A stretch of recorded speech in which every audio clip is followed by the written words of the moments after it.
Okay, welcome to the third session in the Zerynth Live Support series. I am Karim Hamdi. I'm an embedded software developer. In this series, we are trying to answer your questions on the community forum in a more illustrative and a more interactive way. So, in the past sessions, we picked some of the questions that need a little bit more illustration. You can have a look at the previous sessions. In this session, we're going to answer some questions related to debugging, related to the internal structure of the Zerynth virtual machine. And then we're going to have a look at some examples related to the HTTPS use on the ESP32. For example, we're going to look at some IoT service library called UbiDots. So just to see an example of how this how this works. If you have any questions or if you need any illustration on a question, feel free to leave them in the live streaming chat. Okay, so let me start with this question. So for those who don't know, this is the community forum. So in the forum we have a bunch of questions and a bunch of projects, a bunch of questions related to some algorithms, some projects, some feature requests. So it's a really interesting place. It's really interesting place to contribute in. Today we're looking at this question. It's related to a bunch of things: debugging Ethernet, adding unsupported boards, or making custom virtual machines for boards, etc. So, so the question basically says that has been using Zerynth for a few days, and I'm impressed with the architecture, ease of use, and documentation. I have some few questions. I hope you answer them for the best of your abilities. So debugging, he's basically asking, do we support debugging? What level of debugging do we support essentially? So let me give like a bunch of examples on the debugging techniques that are available right now on Zerynth Studio. So for example, the minimum and the most intrusive way of debugging is just printing a statement. So it's available in Python and in C. So in Python, anywhere you want, you can probably just print a statement, whether this is establishing, for example, in this example, we are establishing a link, or we are trying this, or we're trying that. But as you know, print or using the serial communication protocol UART is intrusive, and it uses this peripheral. So if you want to use it in other thing, you cannot. And actually, it takes a lot of processing. It puts the bytes in order in the buffer, and it sends the buffer. So a lot of stuff is happening when you basically print a statement. So it's not the best way to debug your code, but it's definitely it's the easiest way. So for example, this is the ESP32 Wi-Fi example.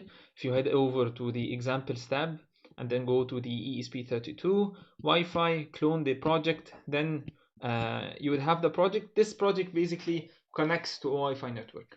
So it takes the SSID and it takes the password and basically connects to it through the ESP board. So right now I have this board, which is an ESP32 DevKit V1. Let me show you. I'm gonna connect it, and as you can see on the device, it registered that I've connected the DOIT ESP32 DevKit V1. I've already registered and virtualized the device. As you can see, it's already registered and virtualized, so I don't have to do that. But if you're just starting out, you can have a look at the guide for starting out with the board. This is our documentation. You can have a look at the getting started guide, where you would have all of the information needed on getting started with your board. Okay, so basically the documentation serves as a starting point of whatever you want. You want to download the studio, you want to start, you want to have a programming guide, you want to look at examples. So definitely check the documentation. Okay, so I've already registered and virtualized the device. Now the device is ready to have the code and to start executing Python bytecode. So we're gonna just use the example as is. I've edited the SSID of the Wi-Fi network and the password of the Wi-Fi network.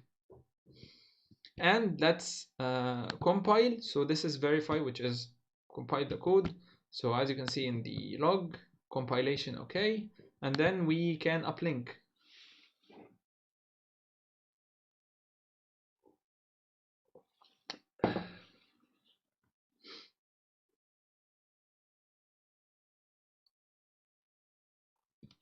Okay, right now I'm using the Wi-Fi hotspot of my cell phone, so I'm just gonna turn it on. And let's open the serial terminal. So this is the navigation bar in Zerynth Studio. Let's open the serial terminal and restart the board. So we are restarting the board. It should print establishing link as here, and when it actually connects, it should print link established. So right now it actually connected to the hotspot. If I can show you, you could find a device here connected. So it definitely connected to the Wi-Fi hotspot of my cell phone. But what if, for example, I provided a wrong password or a wrong credential? So this is a wrong password. Save. Okay, this is a wrong password, and we are putting the code in the try and accept block.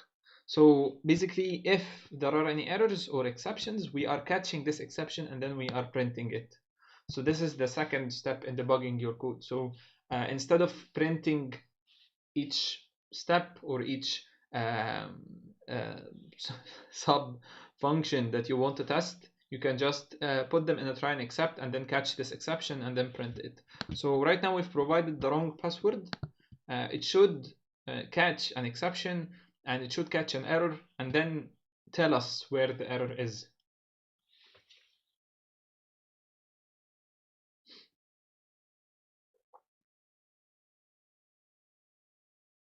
Okay.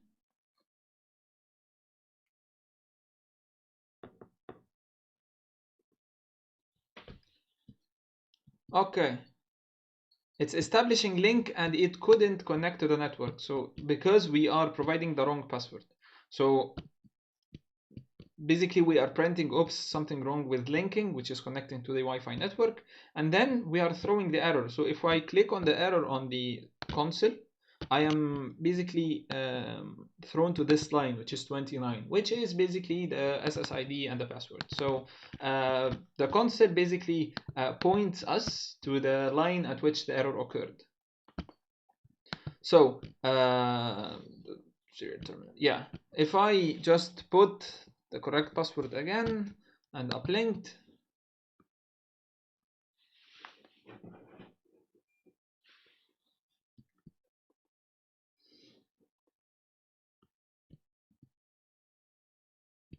okay, opening the serial terminal. Okay.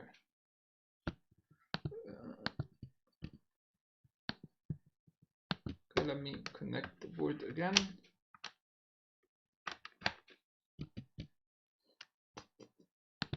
Okay.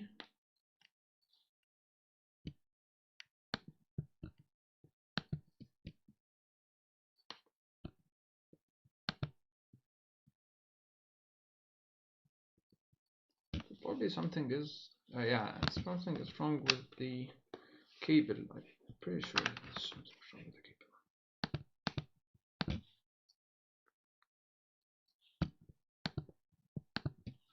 Let me uplink the code again.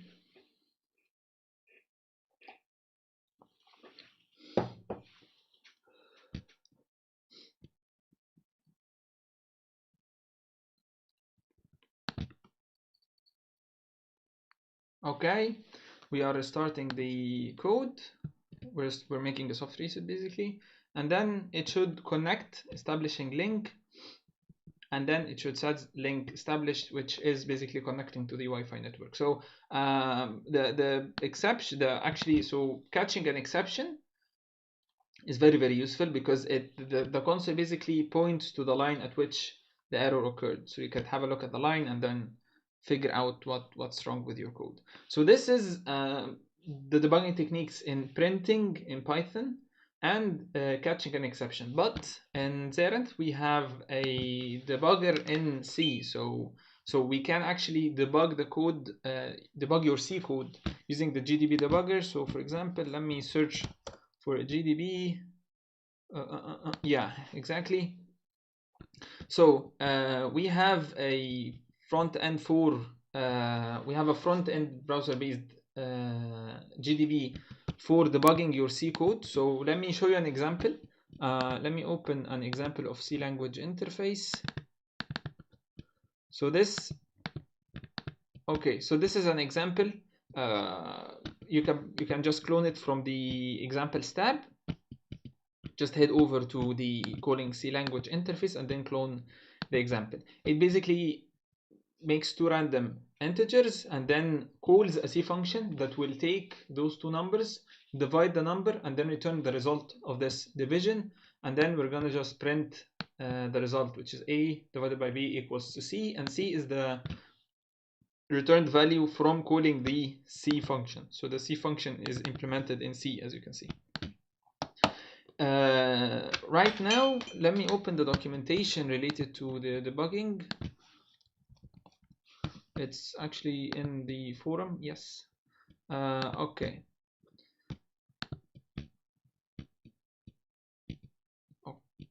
Okay, yeah. Okay, so in the documentation, you're gonna find that Zerynth Studio supports C code debugger. So we are implementing a debugger on top of GDB to debug your code, that is put breakpoints, print the value of variables, continue step in, step out, all of the normal operations of the debugger. And then there is, you can inspect the memory, you can inspect MCU memory, you can inspect the assembly lines and the machine code. I think we can also inspect the machine code. So let's have a look at this debugger and let's try to debug the code in C. So right now I've opened the project, which is the C language interface. As I said, the Python code takes two variables, puts random value in each of them, and then sends these two integers to a C function, which basically takes these two integers, divide the first one by the second one, and then returns the result of the division. So the result or the returned value will be A divided by B. But the division function is written in C. So this is an example of making a hybrid programming project. Basically, we are implementing some of the functionalities in Python while utilizing some of the functionalities in C, and then we're linking between them. So let me get a JTAG board, because the debugger works on JTAG supported boards. So for example, this is the MX chip IoT dev kit. This board supports JTAG along with other boards, of course. Let me connect the board.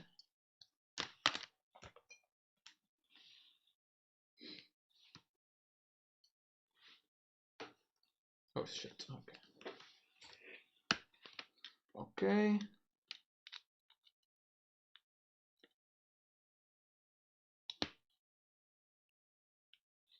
Okay. Okay, as you can see, the board already is detected. So the board is detected, IoT dev kit AZ3166. It is detected. I've already registered and virtualized the board. If this is your first time dealing with the board, have a look at the documentation. In the documentation, there are a bunch of guides for registering or virtualizing the board. So right now we want to debug the code. So let's switch to advanced mode. And then add or modify. I've already added my board in the advanced mode, but let's do it again. So I'm going to delete this. And then I'm going to add a new board. So MX chip,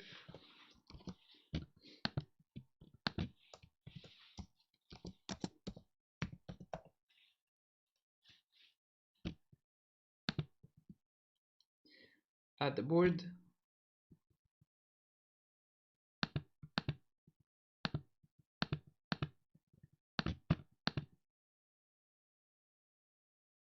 updating the device. It should work. Okay, now we are debugging the code on the MX chip development board. It's gonna virtualize the board, and then it's gonna compile the code, and then uplink the code, and then open the debugging file with all the symbols and all the symbol map and the addresses and all of that stuff. Okay, now we are at the debugging browser, basically the UI or the user interface, GUI interface for the debugger. In our C code, for example, there is a myC function. So we can try to put a breakpoint on myC function and then step in the function and then look at the debugging code. So for example, this is just a regular GDB. So I can just write a monitor reset monitor reset hold. So it's gonna reset the board. I can put a breakpoint on the function. So the function is called myC function. So I can put a breakpoint on myC function. So I've put, as you can see in the log, I've put a breakpoint on myC function, and then I can press continue, and it will stop at myC function. As you can see, the board is blinking, the VM is starting up, it's doing a bunch of operations before actually kicking in the code. So right now we have gone to the breakpoint, which I've set at myC function, and then I can just, for example, press next, and then look at the next instruction, and then press next, etc., and all of that stuff. So right now we're at the instruction, we're dividing the first variable by the second variable, and then we're returning the result of the division. So I can just next and continue, and then next, and then basically we finished the C function. So right now it's throwing us in the Python bytecode. So as you can see, it's just normal GDB operations. So I can probably just press continue. Yeah, exactly. So since we have put a breakpoint on my C function, so whenever our C function is called in the Python code, we can debug it. We can debug the C code in the debugger. So all in all, as for the debugging options on Zerynth Studio, you can just simply print a statement, but as we said, it is intrusive. It uses a lot of the resources. It uses the serial peripheral, so it's not really the most efficient way to debug your code. You can try and catch the error or the exception, and then printing the exception, and the serial console will point to the line that threw this exception. So that's the second step. And the third step is that when we are using the C component, we can debug the C component in our GDB debugger. Like here, we can put breakpoints, we can step in, step out, look at any of the useful information on our code. Okay, so that was the first part of the question on the forum. So basically, the forum was asking about debugging. As we said, there are 3 ways for debugging: printing a simple statement, but it's not the most efficient way; trying catching the exception, and then we can debug the C code using the GDB debugger inside Zerynth Studio. Then he was asking about the HAL layer. So he wasn't sure if the OS VM RTOS are integrated into the HAL layer. In other words, the Zerynth blocks or sleeps when executing a HAL call. So he's asking about the structure of the VM. So let's have a look at the structure of the virtual machine. If we head over to zerynth.com, head over to Zerynth OS, we're gonna find a well-informed page about the structure of the VM. So in very simple terms, the main structure consists of a Vocel layer, which is the virtual machine operative system layer.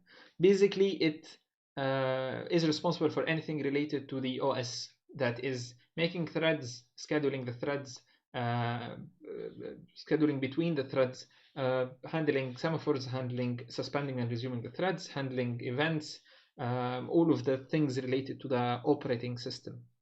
And on top of the VOSL layer, we have the VAL layer. HAL layer basically is the hardware abstraction layer. So it is responsible for all the peripherals. It's responsible for the execution of these peripherals, be it flash, serial ports, GPIO, ADC, SPI, I2C, etc.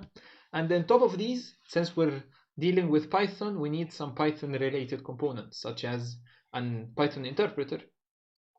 We need a bytecode interpreter that's going to take the Python code and then converts it to a bytecode that's going to be burned to the microcontroller. And we also need, for example, a garbage collector because of all the objects that we're going to initiate or use in the Python code. And we need a global interpret locker and interpret thread, etc. So on top of the VAL, we have all of the components that are related to the Python environment. And on top of it, we have, of course, the Python application. In parallel to it, we might, if we want, we can have the C application. So just as we said, just as we've seen in the last example, here in this example, we have a Python code that is using the Python, all of the Python functionalities, and we have the C code in the same project. So that's the internal structure, basically, of the VM. So he was asking about the VOSL. So in essence, every Python project has a VOSL layer. So it has an RTOS layer. Basically, this RTOS layer handles the threads, handles the scheduling between the threads. If you're using, for example, if you're using, for example, a threading example. So if we head over to the examples tab and we go to the threads, there's a multi-threaded example.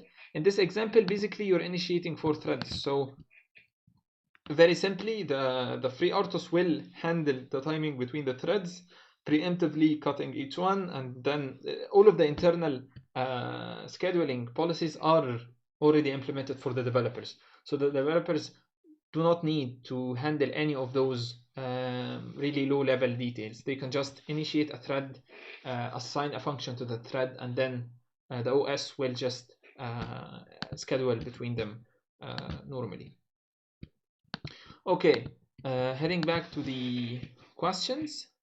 Is there any Ethernet interface? Yes, we do provide Ethernet interface. If you search in the documentation for Ethernet, we're going to find that, for example, we support the ESP32 Ethernet module, and we just initialize the Ethernet, but the same examples would work. For example, if you are connecting to a Wi-Fi network, if you're doing anything with the connection using the Ethernet or the Wi-Fi, it will not make difference. It will not be different in terms of the structure of the code, just the initialization. So here in the initialization, for example, in the Python code, we initialized the, not in this example, in the ESP32.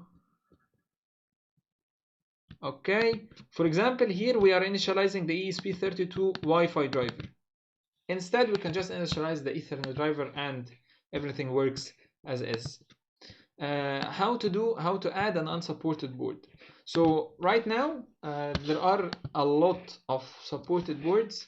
If we head over to the documentation, we're going to find that there is a list of supported boards with different architectures. For example, we support ESP32 based boards that is based on the Extensa LX6 microprocessor.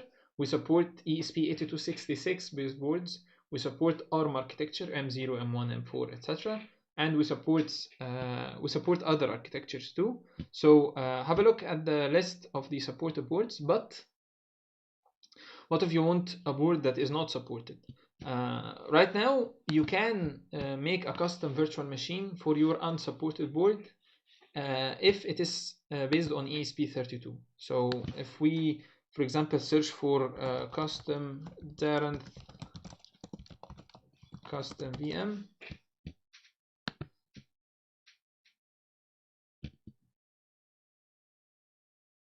Okay, so you're gonna find that there is a blog post about making a virtual machine for your custom VM. So if you have, for example, an ESP32 board that is not supported, we support a bunch of ESP32. We support DevKit, we support EtherNetKit, Pico, etc. But if you want to have another board, you can just have a look at this blog post. It is a detailed guide to make a custom VM for your board, so you can use all of Zerynth functionalities on your custom board. Okay, do we support tickless mode and do we support multi-core?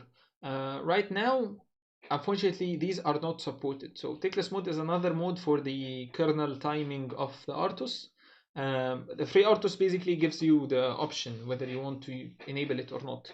Right now, we're not supporting tickless mode.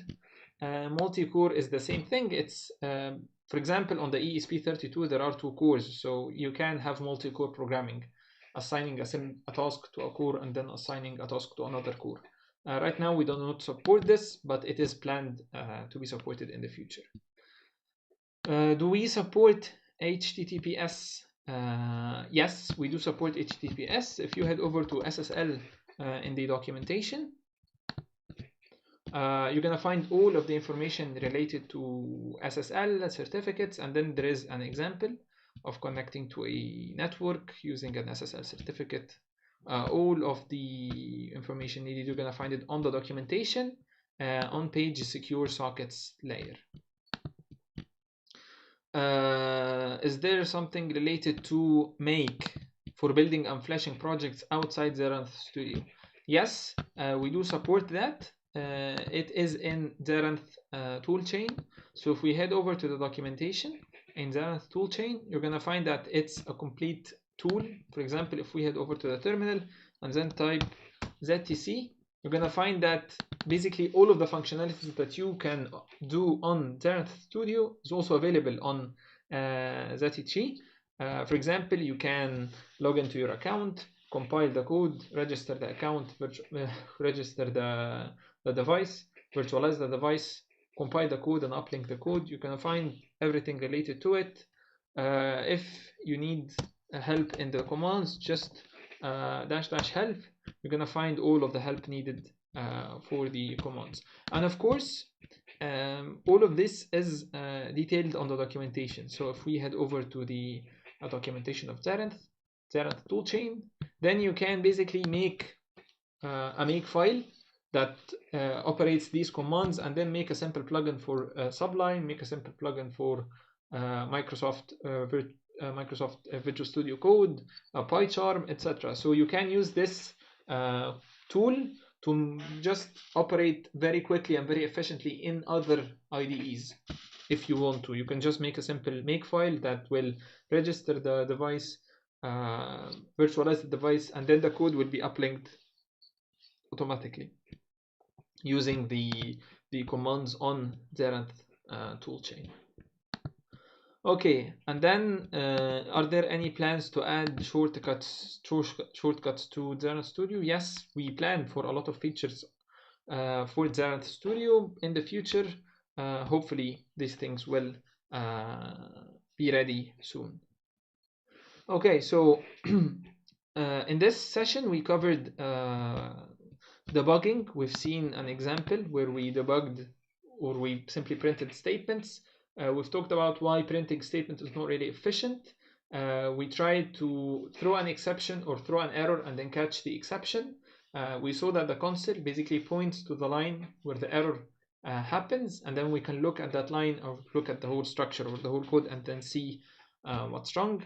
And then we debugged our C code in the debugger. So for the JTAG enabled boards, we can go to the advanced mode, add the board, select the type of debugger, and then we can just debug the code. So if we debug the session, we would open a debugging session of C, which is a front end for GDB. So you can just use any of the GDB commands that you already use, putting breakpoints, stepping in, stepping out, etc.